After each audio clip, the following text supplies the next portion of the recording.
College سے آنے کے بعد وہ باقی سارا وقت روم میں بند رہی تھی۔ ڈنر پر بھی اس نے بھوک نہ ہونے کا بہانہ کر کے جان چھڑا لی تھی۔ بڑی عجیب سی رات گزری تھی۔ وہ اپنی ذات، اپنے احساسات سے خود بھی گھبرا چکی تھی۔ وہ خود بھی اس ڈپریشن کا حل چاہتی تھی۔ وہ مسلسل ولید ضیاء سے بچنے کی کوشش کر رہی تھی۔ اگلا دن سنڈے کا تھا۔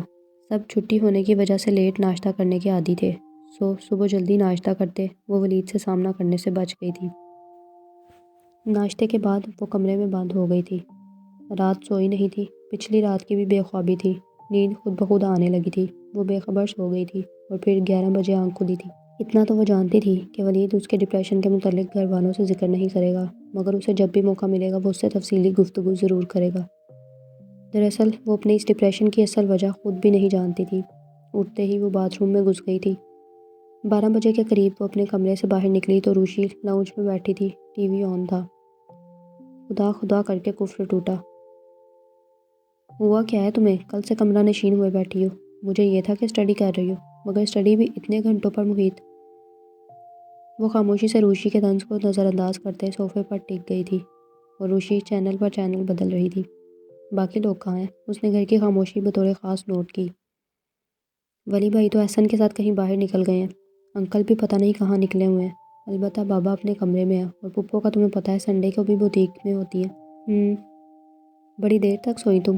کیا رات نیند نہیں آئی تھی؟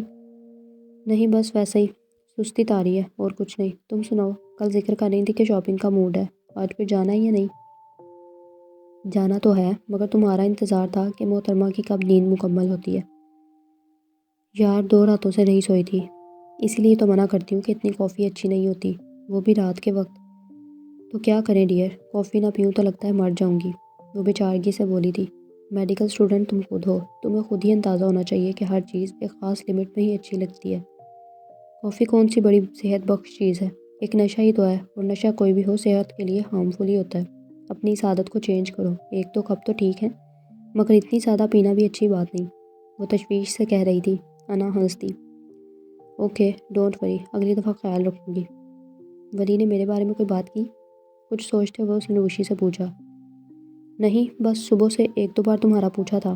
میں کتنی بار تمہارے کمرے میں گئی، ایک بار وہ بھی گئے تھے، مگر تم سو رہی تھی۔ کیوں، خیریت؟ ہاں، بس ویسے ہی پوچھ رہی تھی۔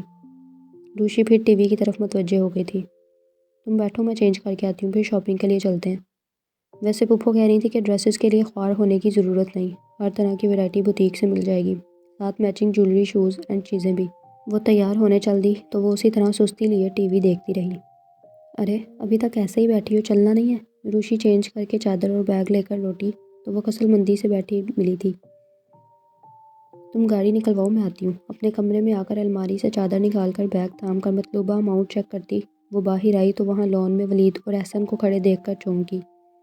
روشی ان کے پاس ہی کھڑی تھی جبکہ ڈرائیور گاڑی نکال چکا تھا۔ السلام علیکم، وہ آہستہ روی سے چلتی روشی کے پاس چلی آئی تھی۔ سرسری سے سلام کر کے اس نے بیگ کھول لیا تھا۔ وعلیکم السلام۔ ولید نے اسے بغور دیکھا تھا جبکہ وہ ان کی بجائے بیگ کی طرف متوجہ تھی۔ نہ جانے کیا چیک کر رہی تھی، وہ کل صبح کے بعد اب دکھائی دے رہی تھی۔ ہم پہلے ماما کے پاس بوتیک چلیں گے، ماما سے مشورہ کر کے پھر کہیں اور چلیں گے، اسی مصروف انداز میں اس نے روشی سے کہا۔ سر اٹھا کر دیکھا تو ولید نہایت سنجیدگی سے اسے ہی دیکھ رہا تھا۔ اس نے گھبرا کر چہرہ موڑا۔ ہم جا رہے ہیں احسن بھائی، سغرا گھر میں ہی ہے، میں نے اسے سمجھا دیا ہے، ماموں اور آپ لوگوں کو وقت پر لنچ کرا دے گی۔ ہم ماما کے پاس جا رہی ہیں، ان کو ساتھ لے کر ہی کہیں جائیں گی۔ ڈرائیور دروازہ کھولے منتظر تھا۔ چلو روشی، وہ ان کو بتا کر گاڑی میں آ بیٹھی تھی۔ روشی بھی بیٹھی تو گاڑی چل دی تھی۔ انا نے آنکھوں پر گلاسز چڑھائے بڑی سستی سے سیٹ کی پشت گاہ سے سر ٹکا دیا۔ انہیں کچھ دیر بعد واپسی کے لیے نکلنا تھا۔ مصطفیٰ مہرونسا بیگم سمیت اسے بھی تیار ہونے کا کہہ کر باہر نکل گیا تھا۔ وہ اس وقت اپنے کمرے میں کھڑی بیگ تیار کر رہی تھی، تبھی دروازے پر دستک ہوئی تھی۔ یس، عظمت دروازہ کھول کر اندر آئی تھی۔ بوا جی آپ کو اپنے کمرے میں بلا رہی ہیں۔ اچھا میں آتی ہوں۔ اسے بھیج کر بیگ کی زپ بند کرتے وہ دوپٹہ سر پر درست کرتے تبندہ کے کمرے میں آ گئی تھی۔ وہ نماز ادا کر کے بستر پر بیٹھی تسبیح پڑھ رہی تھی۔ آؤ بیٹھو ادھر، وہ ان کے پاس ہی ٹک گئی۔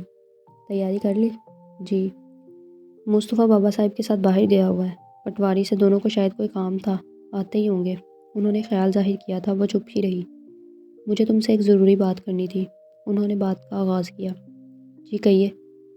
انہیں سوچتا پا کر کہا، تمہارے لیے بھابھی بیگم نے مصطفیٰ کا رشتہ دیا ہے؟ جی؟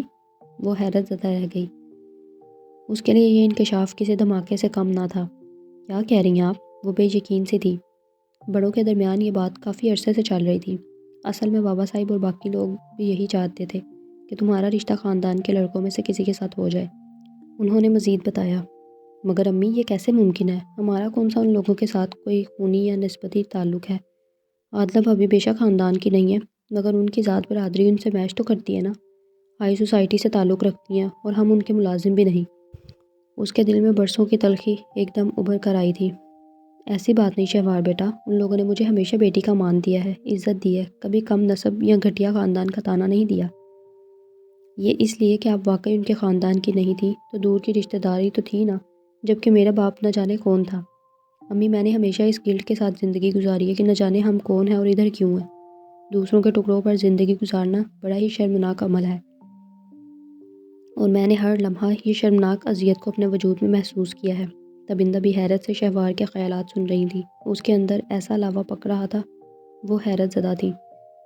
امی، مخمل میں کبھی ٹاٹ کا پیوند نہیں لگتا۔ میں اپنی حیثیت اپنے مرتبے سے واقف ہوں۔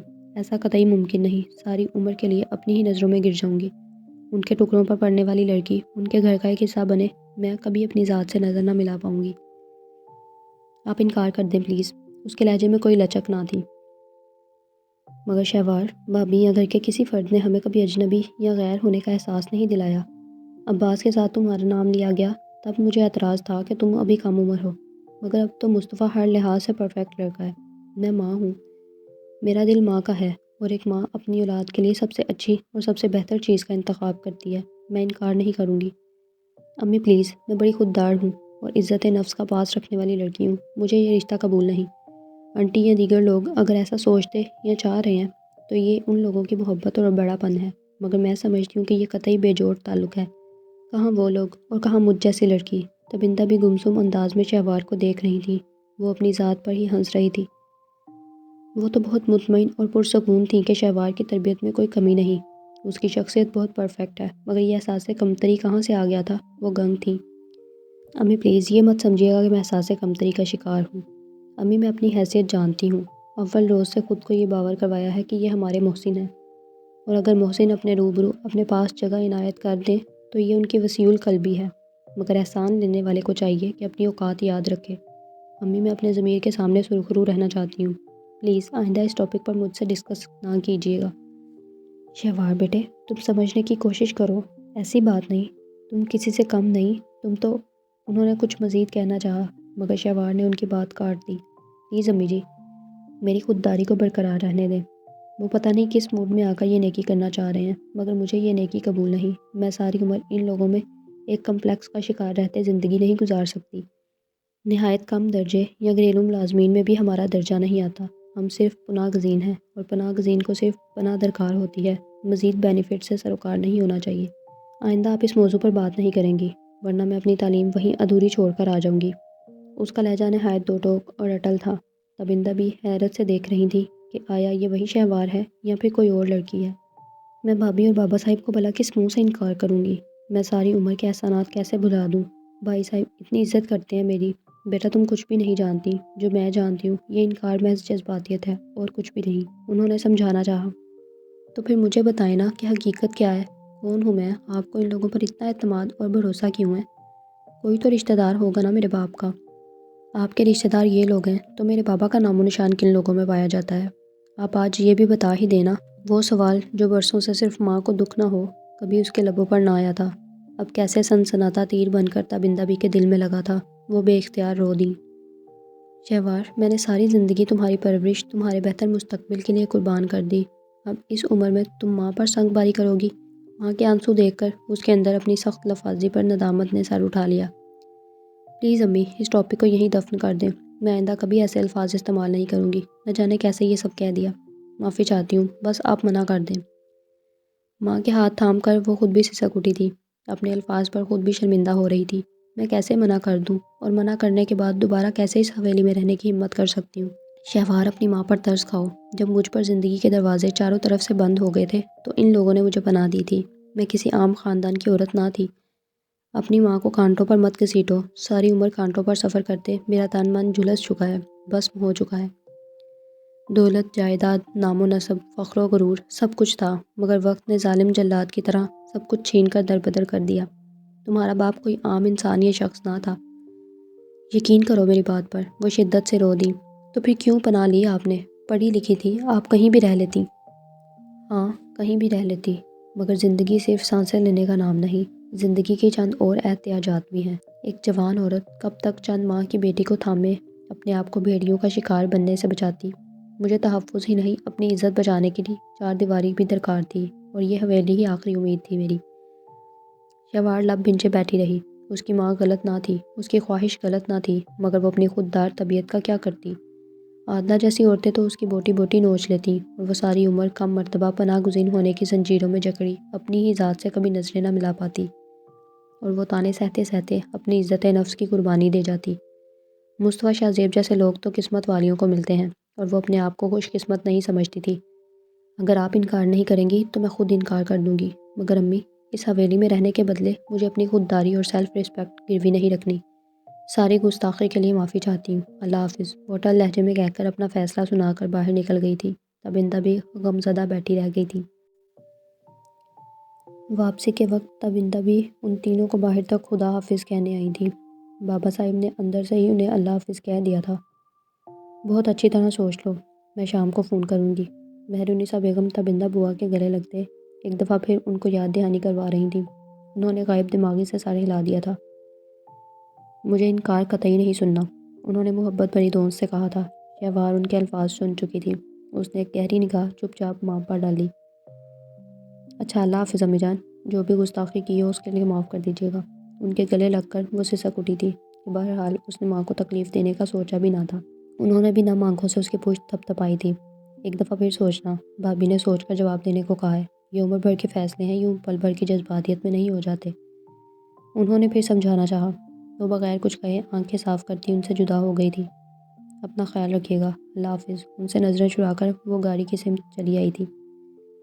اوکے بوا جی، اللہ حافظ۔ مصطفیٰ بھی ان سے پیار لے کر گاڑی کی طرف چلا آیا تھا۔ ملازم سامان رکھ چکا تھا۔ اس نے آگے بڑھ کر ماں کے لیے پچھلا دروازہ کھولا تو مہرالنساء بیگم بیٹھ گئی تھیں۔ آپ محترمہ آگے ہی بیٹھیے۔ شہوار نے مہرالنساء بیگم کی تقلید کرنا چاہی تو اس نے ٹوک دیا۔ اس نے بھیگی پلکیں اٹھا کر اسے دیکھا۔ وہ مسکرا کر فرنٹ ڈور کھول چکا تھا۔ شہوار نے لب بھنچے ماں کی طرف دیکھا۔ وہ بھی دیکھ رہی تھی۔ پتہ نہیں انہوں نے مصطفیٰ کے الفاظ سنے تھے یا نہیں۔ انہوں نے ہاتھ ہلایا تو وہ بھی مسکرا کر ہاتھ ہلاتی فرنٹ سیٹ پر بیٹھ گئی۔ مصطفیٰ دروازہ بند کر کے ڈرائیونگ سیٹ پر آ بیٹھا تھا۔ شہوار کے اندر ماں کو اس طرح انکار کر کے اذیت دینے پر پہلے ہی ندامت نے ادموا کر دیا تھا۔ اوپر سے ان کی بھیگی آنکھیں دیکھ کر اس کا دل بھر آیا۔ وہ کھڑکی سے باہر دیکھتی مہر بلب رہی تھی۔ تبندہ بھی مسلسل ہاتھ ہلا رہی تھی۔ مصطفیٰ نے بھی ہاتھ ہلاتے گاڑی سٹارٹ کی۔ تیز رفتاری سے گاڑی کچے سے نکال کر جیسے ہی پکی سڑک پر آئی تو مصطفیٰ نے رفتار نارمل کر لی۔ شہوار ابھی تک کھڑکی سے باہر کی طرف دیکھتے آنسو بہا رہی تھی۔ یہ 2 دن گزرنے کا تو پتہ ہی نہیں چلا، یوں لگتا ہے جیسے تھوڑی دیر پہلے ہی تو یہاں پہنچے تھے، اب واپس جا رہے ہیں۔ ماں جی کی آواز پر مصطفیٰ مسکرا دیا۔ اب خیر ایسی بھی بات نہیں، آپ خواتین کو تو کوئی نہ کوئی مصروفیت مل ہی جاتی ہے بزی ہونے کے لیے۔ مجھے تو لگ رہا تھا کہ نہ جانے کتنے دن ہو گئے ہیں یہاں آئے ہوئے۔ مصطفیٰ نے کہتے ہوئے ان کی طرف توجہ دی تو اسے محسوس ہوا کہ شہوار مسلسل گردن کھڑکی کی طرف موڑے سوں سوں کر رہی ہے۔ کیا بات ہے شہوار، رو رہی ہیں؟ اس نے فوراً متجسس ہوتے پوچھا تو شہوار نے بجائے اس کی طرف دیکھنے کے صرف گردن نفی میں ہلا دی۔ ظاہر ہے ماں سے مل کر بچھڑنا، تبندہ کو روتے دیکھ کر رونا تو آئے گا ہی نا۔ مہرالنساء بیگم نے فوراً کہا تھا۔ تم گاڑی روکو، شہوار تم میرے پاس پیچھے آ جاؤ، آگے بیٹھی تو بس روتی ہی رہو گی، محبت بھرے انداز میں بولی تھی۔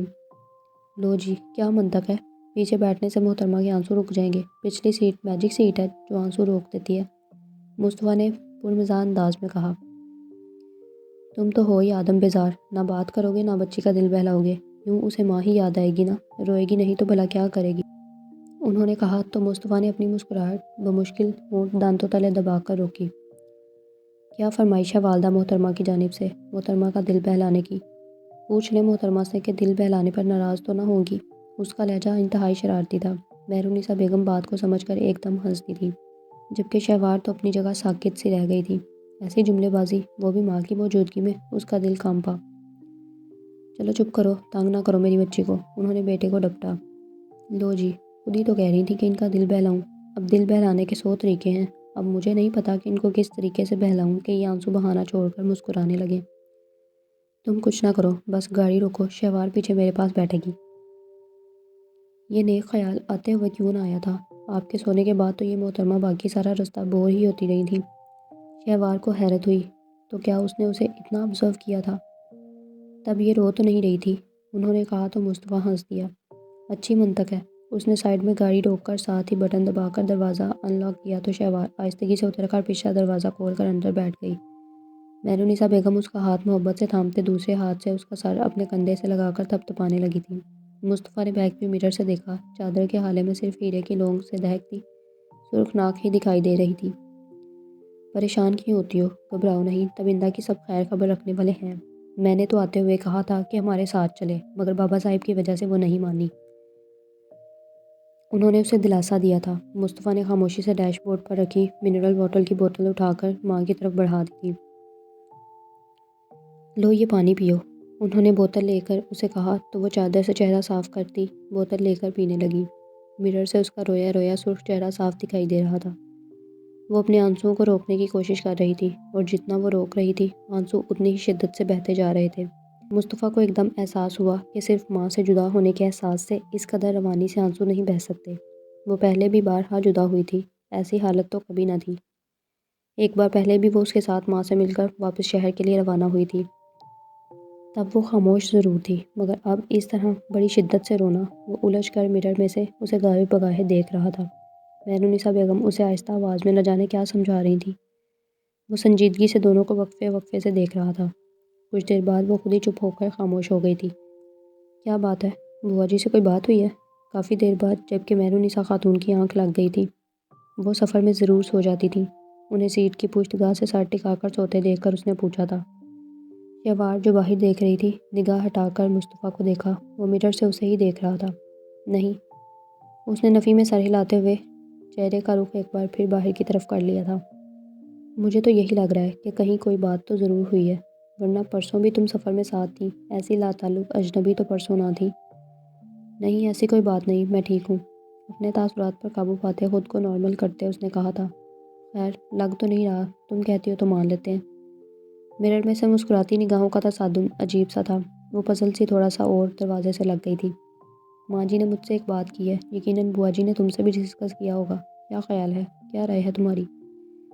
وہ سمجھ کر انجان بنتے پھر باہر دیکھنے لگی۔ مصطفیٰ سے اس کی بے تکلفی نہ ہونے کے برابر تھی، مگر اس سفر میں اب تک ان کے درمیان جتنی بھی باتیں ہو چکی تھیں، اس سے مصطفیٰ کے مزاج و انداز کے تمام رنگوں سے وہ اندازہ لگا رہی تھی کہ مصطفیٰ اس پرپوزل سے بے خبر نہیں ہے، ورنہ وہ اب اس سے یہ بات قطعی نہ کرتا۔ تم نے جواب نہیں دیا؟ اس نے اپنا سوال دہرایا تو اس بار شہوار کے لیے لاتعلق رہنا ممکن نہ ہو سکا۔ میں سمجھی نہیں۔ ماں جی سے تو میری کئی ٹاپکس پر ڈسکشن ہوئی ہے، اسی طرح امی سے بھی، خصوصاً عادلہ بھابی والے ایشو پر بھی۔ میں پہلے بھی پوری کوشش کرتی رہی ہوں ان سے لاتعلق رہنے کی، اب مزید کروں گی۔ مصطفیٰ نے اس کے چہرے کو بغور دیکھا۔ اس کے تاثرات سے قطعی اندازہ نہ ہو سکا کہ بوا جی نے اس سے دونوں کے رشتے والی بات سے متعلق ڈسکس کیا ہو۔ اس کے علاوہ اور کوئی بات بوا جی نے تم سے نہیں کی؟ وہ اپنے بارے میں اس کی رائے جاننا چاہتا تھا، مگر اس کے تاثرات سے ایسا لگ رہا تھا جیسے وہ سرے سے کچھ جانتی ہی نہ ہو۔ اسے بڑی حیرت ہوئی۔ ماں جی بطور خاص اسی لیے گاؤں آئی تھی، بوا جی سے بھی بات کی ہوگی، اور کیا ممکن ہے بوا جی نے آپ سے ڈسکس نہ کیا ہو، آپ کی رائے یا مرضی دریافت نہ کی ہو؟ وہ پرسوچ نظروں سے اس سے پوچھ رہا تھا۔ نہیں، آپ سے متعلق بات کی تھی، اس کے علاوہ کچھ بھی نہیں۔ مصطفیٰ نے اس کی سنجیدگی پر حیرت سے دیکھا۔ میرے متعلق کیا بات کی تھی؟ یہی کہ آنٹی آپ کے لیے کوئی لڑکی پسند کر چکی ہیں، جلد ہی آنٹی آپ کا رشتہ طے کر دیں گی۔ اسی سلسلے میں وہ امی اور بابا صاحب کی مرضی جاننے کے لیے گاؤں آئی تھی۔ اس کے علاوہ؟ میرا مطلب ہے، تم نے پوچھا نہیں کہ لڑکی کون ہے؟ بمشکل اپنے آپ پر قابو پاتی شہوار کو اب اپنی ہتھیلیاں بھیگتی ہوئی محسوس ہوئیں۔ پوچھا تھا، کہہ رہی تھی کہ خاندان کی ہی ہے، ایک دو دن میں پتہ چل جائے گا مجھے بھی۔ ہاتھوں کو مسلتے وہ پھر باہر کی طرف دیکھنے لگی تھی۔ مصطفیٰ نے اسے غور سے دیکھا۔ مرر سے اس کا سائیڈ پوز ہی دکھائی دے رہا تھا۔ چلیں، ہم بھی دیکھ لیں گے شہوار بی بی کہ کب تک آپ لا علم رہتی ہیں۔ اس نے اپنی تمام تر توجہ ڈرائیونگ کی طرف مبذول کر دی۔ ہو گئی واپسی بازار کی خاک چھان کر؟ جیسے ہی دونوں نے لاؤنج میں قدم رکھا، احسن بھائی نے مسکرا کر پوچھا۔ ظاہر ہے واپسی ہوئی ہے تو اس وقت دکھائی دے رہے ہیں۔ صوفے پر ٹکتے اس نے احسن کو جواب دیتے اطراف میں دیکھا۔ ٹی وی پر کوئی ٹاک شو چل رہا تھا۔ ضیاء ماموں اور وقار احمد صاحب دونوں ادھر متوجہ تھے۔ احسن اور ولید بھی ایک ہی صوفے پر براجمان ادھر ہی متوجہ تھے، مگر اب دونوں کی آمد پر ان کی توجہ اس جانب ہو گئی تھی۔ منصور خان بڑے بڑے شاپنگ بیگز اٹھائے چلا آیا تو انا نے اسے دیکھا۔ یہ کہاں رکھوں بی بی صاحبہ؟ ماما کے روم میں رکھا ہو، وہ آ کر ایک دفعہ چیک کر لیں گی۔ سینڈل سے اپنے پاؤں آزاد کر کے صوفے پر رکھ کر وہ ہاتھوں سے پیروں کی انگلیاں دبانے لگی تھی۔ عظمت پانی لے آؤ، روشی نے آواز دی تو ولی نے دونوں کو دیکھا، یعنی کہ شادی کی تیاریاں شروع ہو چکی تھیں۔ ولی یار، میں سوچتا ہوں کہ مرد اتنی محنت اور خجل خواری کر کے کماتا ہے، یہ عورتیں بازاروں میں یہ ساری کمائی جھونک آتی ہیں، بھلا ایسا کیوں ہوتا ہے؟ وہ بظاہر سنجیدہ تھا، مگر اس سنجیدگی میں جو شرارت پنہاں تھی۔ انا نے گھور کر بھائی کو دیکھا۔ عظمت پانی لے آئی تھی، اس نے گلاس لے کر لبوں سے لگا لیا۔ یار، اس میں تمہاری سوچ کا کوئی قصور نہیں، عورت کی فطرت ہی یہ ہے، مرد کی کمائی کو یہ خرچ کر کے روحانی تسکین حاصل کرتی ہے۔ اگر عورت بازار کا چکر نہ لگائے تو بازار سنسان ہو جائیں۔ چلو، مردوں کے کمانے کا ایک فائدہ تو ہوتا ہے، کسی کا فائدہ ہو جاتا ہے اور ان کی روحانی حس تسکین پا جاتی ہے۔ اف ولی بھائی، یہ آپ دونوں کیا ٹاپک لے کر بیٹھ گئے ہیں؟ سبھی عورتیں یہ کام کرتی ہیں، مجبوری اور شوقیہ دونوں صورتوں میں۔ ہم کون سا روز شادی کی شاپنگ کی ہے، اور تو کچھ نہیں۔ انا نے ولید کے الفاظ پر اسے گھور کر سامنے ٹی وی کی طرف دیکھنا شروع کر دیا تھا، جبکہ روشی نے جواب دیا تھا، کہہ تو تم بھی ٹھیک ہی رہی ہو، اپنے ساتھ بیٹھی اس حسین خاتون سے بھی پوچھ کر ذرا بتاؤ کہ ان کا موڈ کیوں آف ہے۔ روشی کو بہلا کر اس نے انا کو چھیڑا تھا۔ اب کی بار وقار اور ضیاء ماموں بھی متوجہ ہوئے تھے۔ وہ سب کو اپنی طرف متوجہ ہوتے دیکھ کر گھبرا گئی تھی۔ کیوں، کیا ہوا ہے انا کو؟ سب سے پہلے ضیاء ماموں نے ہی لب کشائی کی تھی۔ کچھ نہیں ہوا ماموں جان، بس یہ ایسے ہی کہہ رہے ہیں، اس نے فوراً وضاحت دی تھی۔ بہت کم عرصے میں وہ اتنا تو اچھی طرح جان چکی تھی کہ ولید خاصا اسٹریٹ فارورڈ ہے۔ مجھے سخت بھوک لگ رہی ہے، میں کچن میں جا رہی ہوں۔ اس نے وہاں سے ہٹ جانے میں ہی عافیت جانی تھی۔ کیوں، بازاروں میں کھانے کی اشیاء دستیاب نہیں تھی؟ ولی نے پھر چھیڑا تھا۔ جانے بھی دیں ولی بھائی، بیچاری اتنی مشکل سے تو بازار جانے کے لیے تیار ہوئی تھی، اب میں اکیلی پپو کے علاوہ اور کیا کیا دیکھوں؟ روشی کو ولید کو ٹوکنا پڑا تو وہ ہنس پڑا۔ مسئلہ کیا ہے، لڑائی تو نہیں ہو گئی تم دونوں میں؟ ضیاء صاحب کو ولید کا انداز کچھ عجیب سا لگا تو فوراً ٹوکا۔ ان کے ٹوکنے پر وہ فوراً سنبھل گیا تھا۔ ارے نہیں بابا جان، ایسی قطعی کوئی بات نہیں، بس اسے یوں ہی تنگ کر رہا تھا۔ ذرا دھیان سے رہنا، اسے یوں ہی چھیڑو یا تنگ کرو گے تو وہ فوراً واک آؤٹ کر جائے گی، احسن نے اسے ڈرایا تھا۔ اندازہ ہو رہا ہے، اس نے پرسوچ انداز میں کچن کے دروازے کی طرف دیکھا، جہاں وہ کچھ پل قبل غائب ہوئی تھی۔ آئندہ اسے چھیڑنے کی غلطی بھی مت کرنا، بمشکل راضی ہوتی ہے، جرمانے کے طور پر جیب ہلکی کروانی پڑتی ہے۔ احسن کی بات پر وہ ہنس دیا۔ ہیں، آپ کیا اس کی برائیاں کر رہے ہیں؟ اب ایسی بھی کوئی بات نہیں، موڈی ہے ذرا، اور تو کچھ نہیں۔ روشی احسن سے اس کی باتیں سن کر ایک دم بولی تھی۔ ویسے بھی انا اسے بہت عزیز تھی، اس کے بارے میں الٹا سیدھا سن ہی نہیں سکتی تھی۔ تکیہ تھا جن پر وہی پتے ہوا دینے لگے، وہ اس برجستہ انداز پر جھیپ سی گئی تھی۔ محترمہ، یہ برائیوں والا ڈپارٹمنٹ اب خواتین کا ہے، ہم تو اسٹریٹ فارورڈ قسم کے لوگ ہیں، جو بھی کہتے ہیں منہ پر کہتے ہیں۔ وہ کہاں باز آنے والا تھا، روشی نے اٹھ جانا ہی بہتر سمجھا۔ روشی، سغرا سے کہو ایک کپ کافی بنا کر بھیج دے۔ اسے اٹھ کر جاتے دیکھ ولید نے کہا تو وہ رک گئی۔ آپ کو یہ انا والی لت کیوں لگتی جا رہی ہے؟ کافی بھی کوئی پینے والی چیز ہے، نری کڑوی کسیلی بدمزہ سی کافی۔ اس نے فوراً اعتراض کیا تھا۔ بھائی، جس وقت جس چیز کی طلب ہوگی وہی مانگوں گا نا۔ چلو کافی نہیں چائے ہی بھجوا دو، کچھ تو ہو، میں دیکھتی ہوں۔ وہ کچن میں آئی تو انا کھانا کھا کر برتن سمیٹ کر سنک میں رکھ رہی تھی، جبکہ سغرا چائے تیار کر کے باقی لوازمات ٹرالی میں سجا چکی تھی۔ چلو شکر ہے چائے تیار ہے۔ انا، لاؤنج میں سب چائے مانگ رہے ہیں، تم لے جاؤ، میں ذرا اپنا حلیہ درست کر رہا ہوں۔ وہ کہہ کر جلدی سے نکل گئی تھی۔ انا اب دوبارہ ولید کا سامنا کرنے کے موڈ میں نہ تھی، اس نے منہ بنایا۔ سغرا، سب ریڈی ہے، تم خود ہی لے جاؤ، میرا پوچھیں تو کہہ دینا میں چائے پی چکی ہوں اور اپنے کمرے میں ہوں۔ رات کو وہ لوگ واپس پہنچے تھے، تھکن سے برا حال تھا، کھانا کھا کر سب اپنے اپنے کمروں کو چل دیے تھے، اور اب ناشتے کی ٹیبل پر سب بیٹھے ناشتہ کر رہے تھے۔ والدہ بھابھی کی وجہ سے غیر محسوس خاموشی کا دورانیہ مزید بڑھ گیا تھا۔ شہوار بی بی گاڑی تیار ہے، ملازمہ نے آ کر ڈرائیور کو پیغام دیا تھا۔ میں آتی ہوں۔ دودھ کا گلاس ختم کر کے وہ ٹیبل پر ہی رکھی اپنی فائل، بکس اور بیگ لے کر اٹھ کھڑی ہوئی تھی۔ اوکے بابا، میں بھی چلتا ہوں، اللہ حافظ۔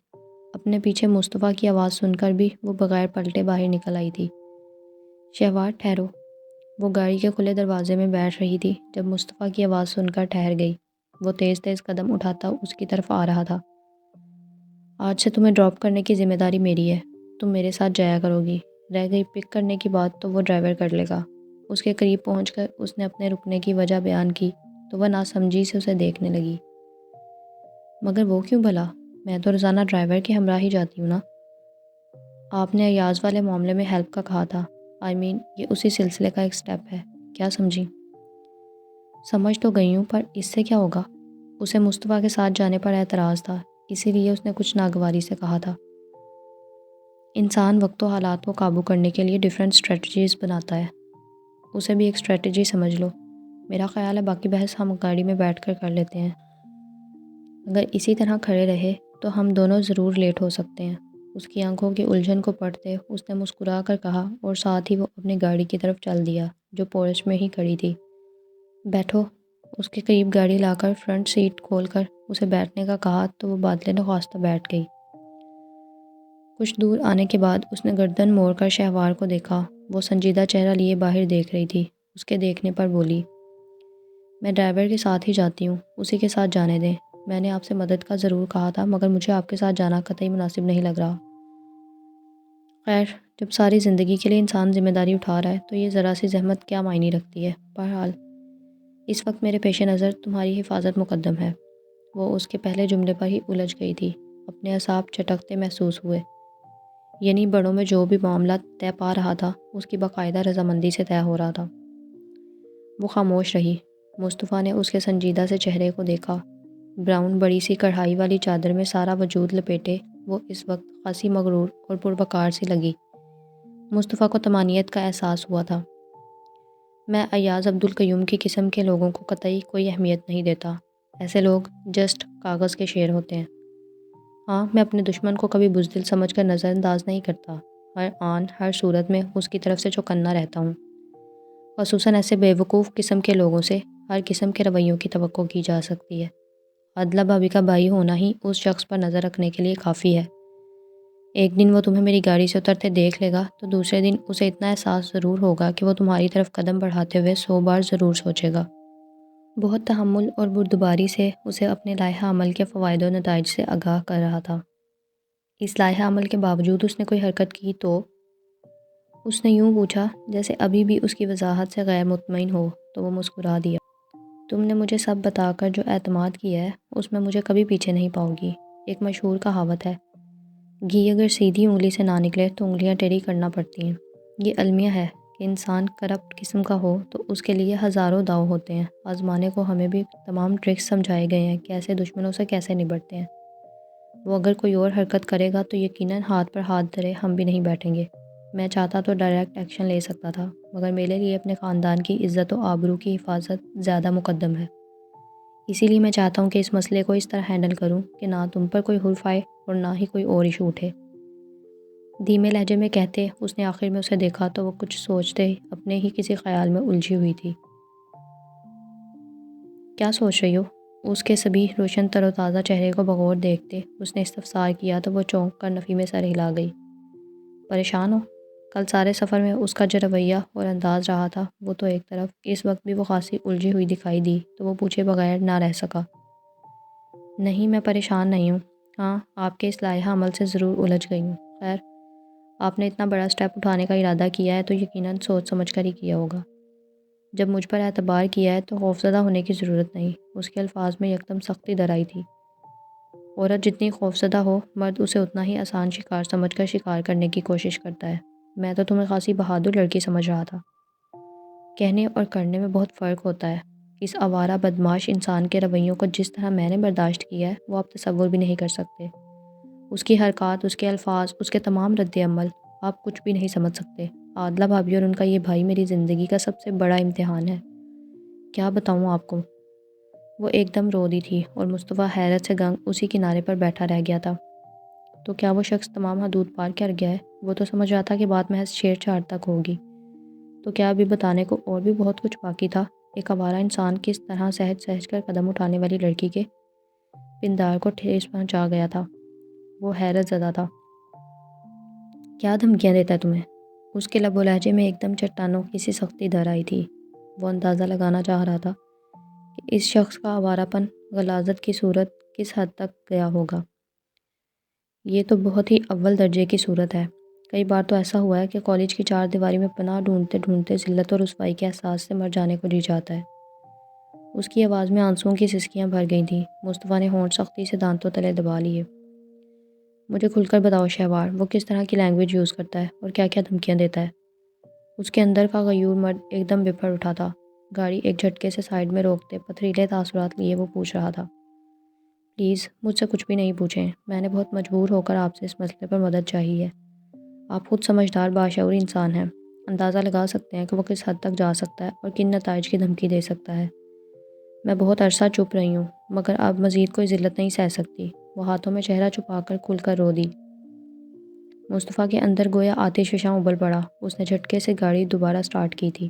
اتنے ریش انداز میں گاڑی بھگاتے دیکھ شہوار نے خوفزدہ ہو کر اسے دیکھا۔ وہ لب دانتوں تلے دبائے بالکل سیدھ میں دیکھتے گاڑی چلا نہیں رہا تھا بلکہ اڑا رہا تھا۔ اس خاندان کے تمام مرد ہی غیرت و عزت کے نام پر بڑے غیور تھے، مر مٹنے والے۔ کیا میں نے تمام کچھ بتا کر بہت برا کیا ہے؟ خوف سے اس کے آنسو رک گئے تھے۔ چادر سے چہرہ صاف کرتے اس نے نہایت خوفزدہ نظروں سے اسے دیکھا۔ اگر میں اسے نہ بتاتی تو خود ہی مر جاتی۔ وہ خود ہی نڈال ہو گئی تھی۔ چند منٹ بعد اس کی گاڑی میڈیکل کالج کے سامنے تھی۔ اس نے اس کے تیوروں سے خائف ہو کر کچھ کہنا چاہا، مگر اس نے اپنی طرف کا دروازہ کھول کر نیچے اترنے کے بعد اس کی طرف کا ڈور آ کر کھول دیا تھا۔ آؤ اترو۔ اس کے تاثرات ہنوز تھے۔ تمہیں اس شخص سے خوفزدہ ہونے کی قطعی ضرورت نہیں۔ اس کو کیسے ہینڈل کرنا ہے یہ سب میرا مسئلہ ہے۔ ڈونٹ یو وری، اوکے؟ اپنے اسی سنجیدہ انداز میں کہہ کر اس نے اسے اترنے کا اشارہ کیا تو وہ اپنی فائل، بکس اور بیگ تھامے اتر آئی۔ واپسی پر ڈرائیور لینے آئے گا، اسے میں سمجھا دوں گا۔ وہ اسے گیٹ تک چھوڑنے آیا تھا۔ اللہ حافظ، وہ اس کے تیوروں سے خائف ہوتی بس یہی کہہ پائی تھی۔ اللہ حافظ، وہ اندر چلی گئی تھی جبکہ وہ پلٹ کر اپنی گاڑی میں جا بیٹھا تھا۔ اب کہ اس کے چہرے پر تفکرات کے سائے تھے، وہ نہ جانے کتنی دیر تک گمسم بیٹھی رہی تھی، اسے خود بھی پتہ نہیں تھا۔ شہوار، اپنے کندھے پر ہاتھ کا دباؤ محسوس کرتے اس نے سر اٹھا کر دیکھا۔ انا تھی جو متفکر سی کھڑی تھی۔ کہاں غائب تھی؟ میں کتنی دیر سے گیٹ پر نظریں جمائے تمہاری منتظر کھڑی تھی، اور تمہیں کیا ہوا ہے؟ ایسے کیوں بیٹھی ہوئی ہو؟ ہاتھ ملا کر وہ اس کے ساتھ بینچ پر ہی بیٹھ گئی تھی۔ کچھ نہیں، بس 2-3 منٹ پہلے ہی آئی ہوں، میں ادھر بیٹھ کر تمہیں ہی دیکھ رہی تھی۔